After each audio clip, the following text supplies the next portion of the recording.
ঠাকুর, মা, স্বামীজির শ্রীচরণে ভক্তিপূর্ণ প্রণাম জানিয়ে আজকের নিবেদন বলরাম বসু, স্বামী গম্ভীরানন্দ।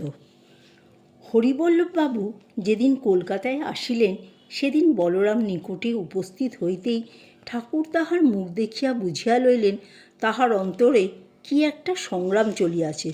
অতঃপর হরিবল্লভের আগমন বার্তা শুনিয়া কহিলেন, সে লোক কেমন, তাহাকে একদিন এখানে আনতে পারো? বলরাম জানাইলেন যে হরিবল্লভবাবু লোক খুব ভালো হইলেও একটু কান পাতলা। অপরের কথাতেই বলরামের সম্বন্ধে কি একটা ঠাওরাইয়াছেন, অতএব তাহার কথায় হয়তো আসিবেন না।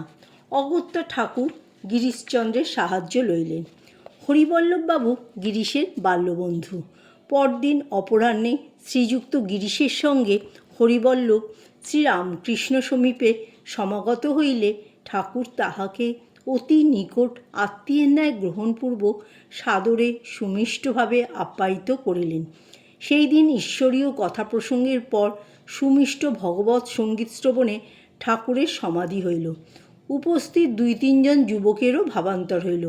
এমনকি বিরুদ্ধ ধারণা লইয়া আসিয়া থাকিল সেই মর্মস্পর্শী বাণী শ্রবণে এবং সেই দিব্য ভাবোজ্জ্বল মূর্তি দর্শনে বিহ্বল হৃদয় শ্রীযুক্ত হরিবল্লভেরও নয়নদয়ে অশ্রু বিগলিত হইতে থাকিল।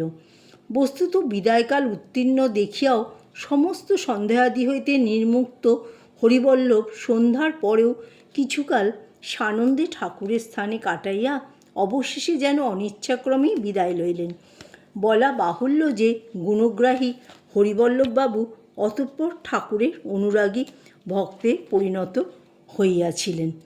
এমনকি ঠাকুরের বারণ সত্ত্বেও তিনি কুলমর্যাদা ও পদগৌরব ভুলিয়া গিয়া বলপূর্বক তাহার পদধূলি গ্রহণ করিতেন। এইরূপে বলরামের এক সমূহ বিপদ কাটিয়া গেল। 1882 খ্রিস্টাব্দের প্রারম্ভ হইতেই ঠাকুরের দেহত্যাগ পর্যন্ত বলরামের গৃহদ্বার শ্রীরামকৃষ্ণ ও তদীয় ভক্তদের জন্য সদাই উন্মুক্ত থাকিত। ঠাকুর স্বচ্ছন্দে তাহার এই কেল্লাতে যাইতেন এবং তাহার শুভাগমন সংবাদে ভক্তগণ সম্মিলিত হওয়ায় গৃহখানি প্রায় আনন্দ মুখরিত থাকিত। 1885 খ্রিস্টাব্দে রথযাত্রা উপলক্ষে ওই বাটিতে আগমনপূর্বক ঠাকুর তথায় একাধিক দিন বাস করিয়াছিলেন। ইহা বলরামের প্রতি কৃপারই নিদর্শন, কারণ সুস্বাস্থ্য অবস্থায় তিনি কখনো কলকাতায় রাত্রিবাস করিতেন না। পরে গলরোগে আক্রান্ত হইয়া তিনি এই নিয়মের ব্যতিক্রম করিয়াছিলেন। ওই সময়েও লক্ষ্য করিবার বিষয় এই যে, ডাক্তারের পরামর্শে ভক্তগণ যখন ঠাকুরকে কলকাতায় রাখিয়া চিকিৎসা করাইবার উদ্দেশ্যে বাগবাজারে দুর্গাচরণ মুখার্জি স্ট্রিটের ক্ষুদ্র একখানি বাড়ি ভাড়া করিয়া তাহাকে তথায় লইয়া আসিলেন, তখন ভাগীরথী তীরে কালী মন্দিরের প্রশস্ত উদ্যানের মুক্ত বায়ুতে থাকিতে অভ্যস্ত ঠাকুর ওই স্বল্প পরিসর বাটিতে প্রবেশ করিয়াই উহাতে বাস করিতে পারিবেন না বলিয়া পদব্রজে ভক্তবর বলরাম বসুর ভবনে চলিয়া গেলেন এবং বসু মহাশয় তাহাকে সাদরে গ্রহণপূর্বক যতদিন মনোমতো বাসস্থান না পাওয়া যায় ততদিন স্বগৃহে থাকিতে অনুরোধ করিলেন। এইরূপে ওই সময়ে ঠাকুর সাল্লাদেব ওই বাটিতে সপ্তাহখানেক বাস করিয়াছিলেন।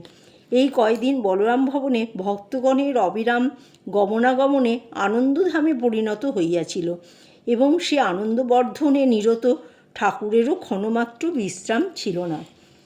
শ্রীরামকৃষ্ণের বহুবিধ লীলা স্মৃতি বিজড়িত এই গৃহখানির পবিত্রতা স্মরণ করিয়া কথামৃতকার লিখিয়াছেন, ধন্য বলরাম, তোমারই আলয় আজ ঠাকুরের প্রধান কর্মক্ষেত্র হইয়াছে। কত নূতন নূতন ভক্তকে আকর্ষণ করিয়া প্রেমডোরে বাঁধিলেন, ভক্ত সঙ্গে কত নাচিলেন গাইলেন। যেমন শ্রী গৌরাঙ্গ শ্রী বাসমন্দিরে প্রেমের হাট বসাচ্ছেন, দক্ষিণেশ্বরের কালীবাটিতে বসে বসে কাঁদেন, নিজের অন্তরঙ্গ দেখবেন বলে পাগল। মাকে বলেন, যদি না আসতে পারে তাহলে মা আমায় সেখানে লয়ে যাও। তাই বলরামের বাটি ছুটে আসেন, যখন আসে অমনি নিমন্ত্রণ করতে বলরামকে পাঠান, বলেন, যাও নরেন্দ্রকে, ভবনাথকে, রাখালকে নিমন্ত্রণ করে এসো। এইখানেই কতবার প্রেমের দরবারে আনন্দের খেলা হইয়াছে। স্বামী অদ্ভুতানন্দের মতে এই গৃহে ঠাকুর শতাধিকবার আসিয়াছিলেন। এইরূপে বহুধা পবিত্রীকৃতি এই ভবনটি পরে রামকৃষ্ণ সংঘে বলরাম মন্দির আখ্যাপ্রাপ্ত হয় এবং মহা পুণ্যতীর্থে পরিণত হয়। বলরামের উপর ঠাকুরের অপূর্ব ভালোবাসা ও বিশ্বাসপূর্ণ নির্ভরতা ছিল বলিয়াই তিনি একসময় নিজ মানসপুত্র রাখালকে স্বাস্থ্যলাভের জন্য তাহার সহিত বৃন্দাবনে পাঠাইয়াছিলেন।